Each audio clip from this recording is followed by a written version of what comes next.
जय श्री राम, जय बजरंगबली, जय माता पार्वती जी, हर हर महादेव।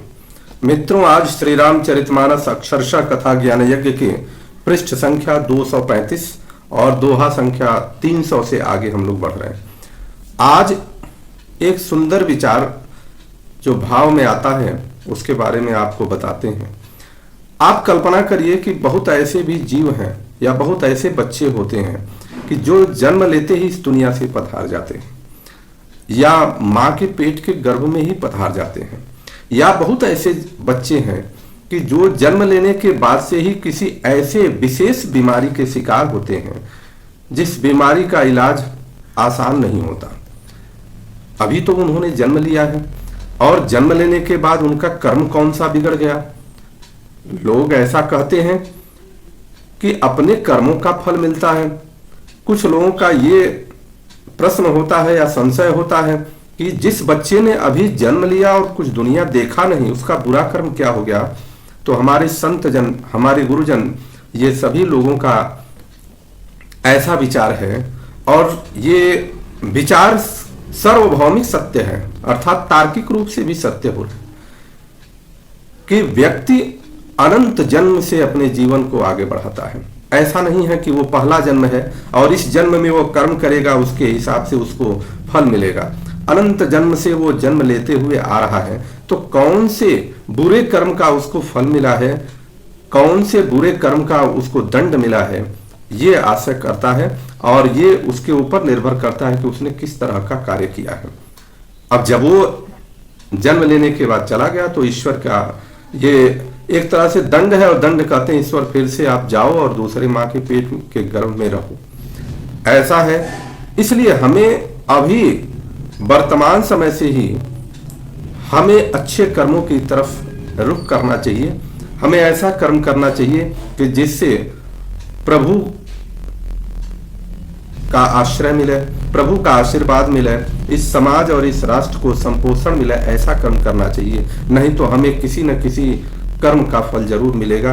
आइए आगे श्री रामचरितमानस में पिछले दिवस में हमने देखा कि बारात चल दी प्रभु श्री राम के लिए सज धज करके। गोस्वामी जी आगे क्या लिखते हैं देखते हैं।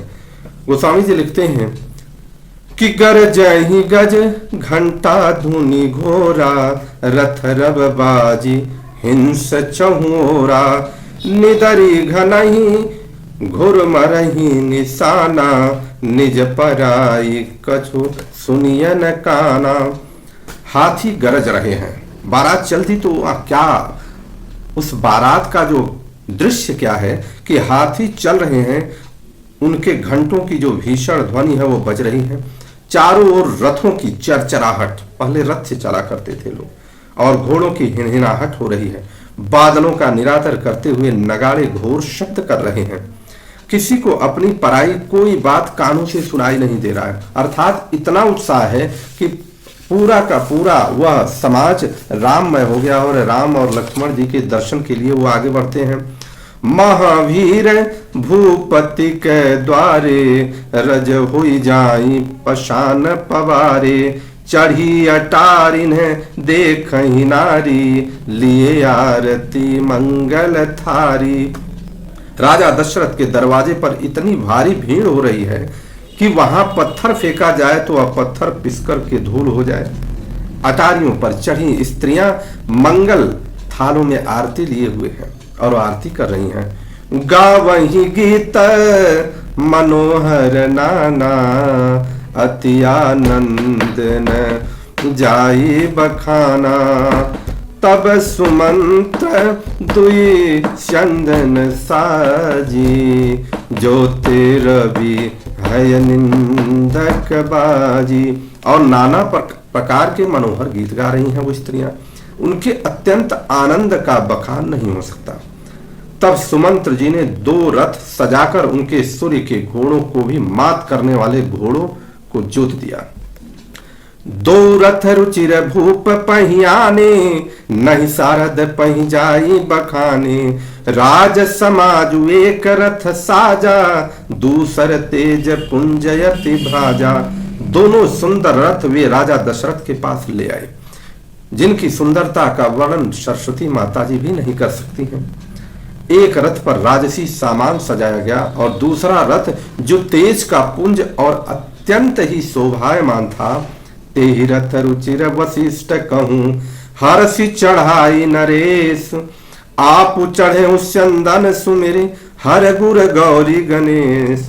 उस सुंदर रथ पर राजा वशिष्ठ जी को हर्षपूर्वक चढ़ा करके फिर स्वयं शिव गुरु और गौरी और गणेश का स्मरण करके चढ़ते हैं।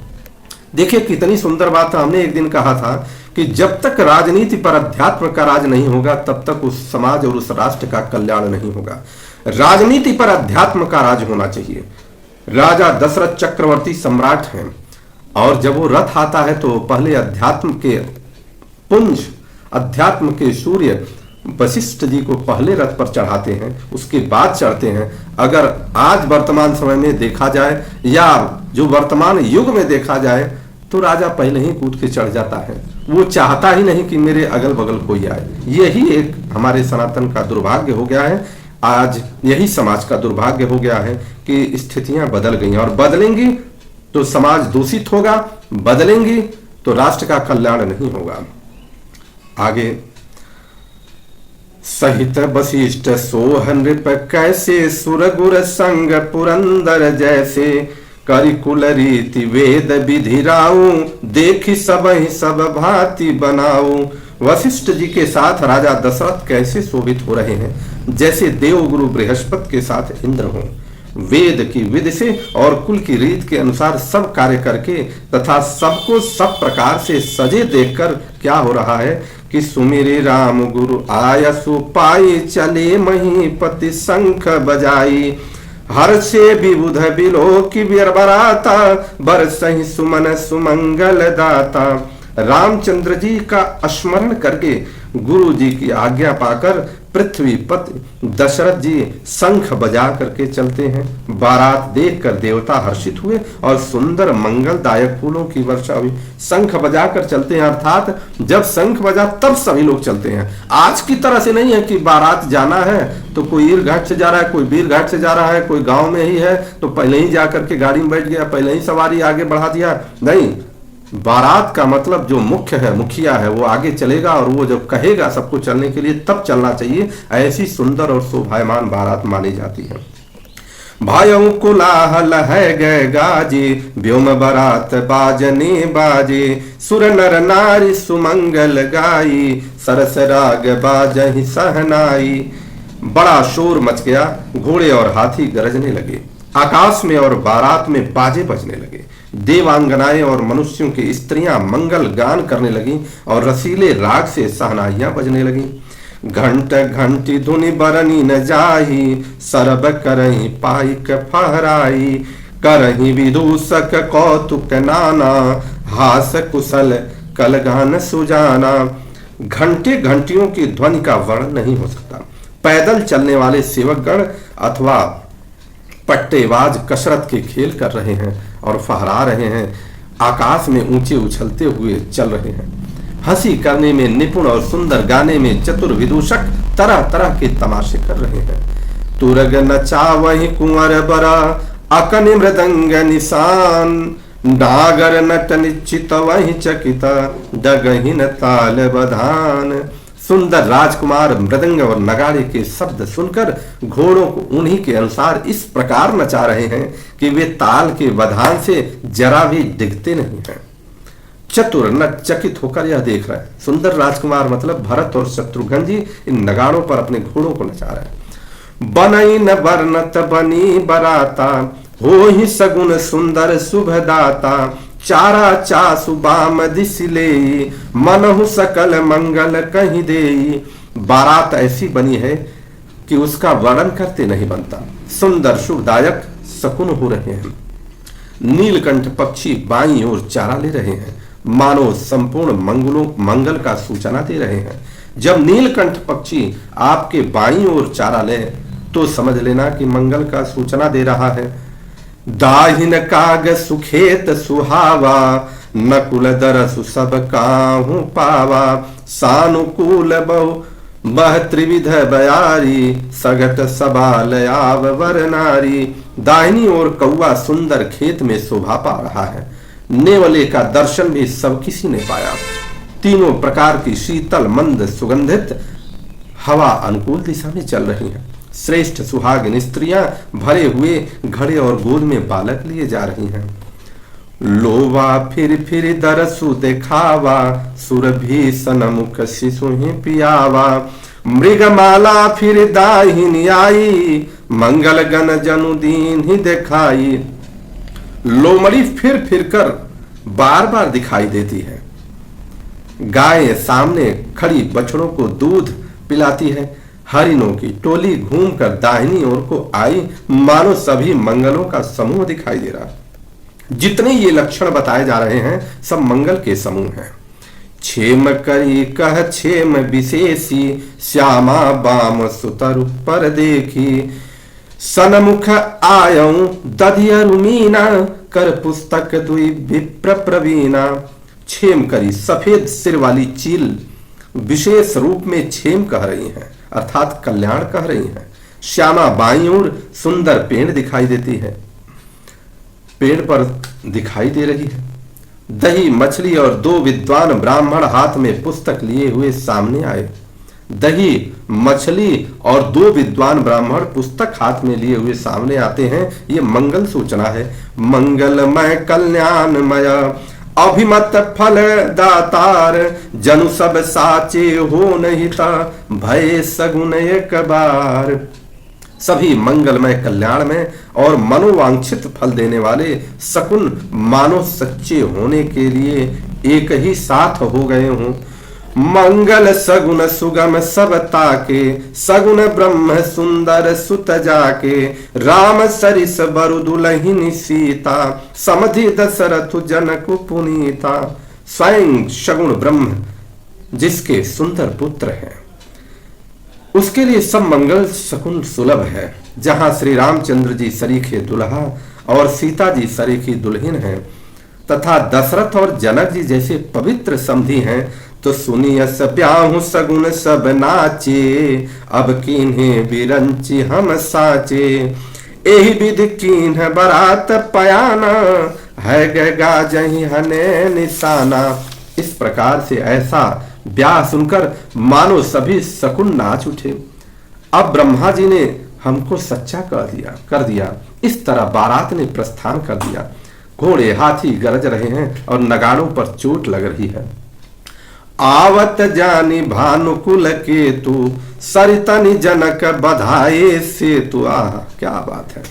बीच बीच बरबास बनाए, सुरपुर सरिस संपदा छाए।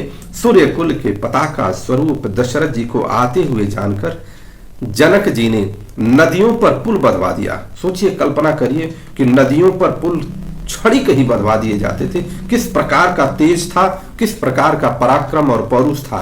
आज की तरह से नहीं है कि नदी पर पुल बंधते एक तो 5 से 10 साल लगते हैं, दूसरे बीच में गिर जाते हैं। बीच बीच में ठहरने के लिए सुंदर घर बनवा दिए जिनमें देवलोक के समान संपदा छाई है। आसन शयन बर बसन सुहाए, पावई सब निज निज मन भाए। नित नूतन सुख लखी अनुकूले, सकल बरातिन मंदिर भूले। क्या बात। और जहां बारात के सब लोग अपने अपने मन की पसंद के अनुसार सुहावने उत्तम भोजन बिस्तर और वस्त्र पाते हैं, मन के अनुकूल नित्य नए सुखों को देखकर सभी बारातियों को अपने घर भूल गए। वो अपने घर ही भूल गए। मंदिर का अर्थ यहाँ घर से है कि वो अपने घर को भूल गए। आवत जानी बारात बर, सुनि गह गए निशान। असज गजरथ पद चर तुरगा, लेन चले अगमान। बड़े जोर से बजते हुए नगाड़ों की आवाज सुनकर श्रेष्ठ बारात आई है ऐसा जानकर अगवानी करने वाले हाथी, रथ, पैदल और घोड़े सजाकर बारात लेने चले। बोलिए प्रभु श्री रामचंद्र की जय, माता जानकी की जय। इस प्रकार के सुंदर बारात का वर्णन हम लोगों ने देखा और ये भी देखा कि किस प्रकार के शुभ लक्षण, आप समझ लें, श्री रामचरितमानस में ऐसा वर्णित है कि शुभ लक्षण कैसे कैसे होते हैं। विप्र कहाँ आ जाए, नेवला कहाँ दिख जाए, सामने बार बार हिरण क्यों दिख जाए, ऐसे बाएं दाएं क्या क्या दिख जाए, नीलकंठ कहाँ दिख जाए, तो शुभ लक्षण आप किस प्रकार से होगा आप जान सकते हैं। आप सभी लोग इसे ज्यादा से ज्यादा लोगों तक पहुंचाने का प्रयास करिए।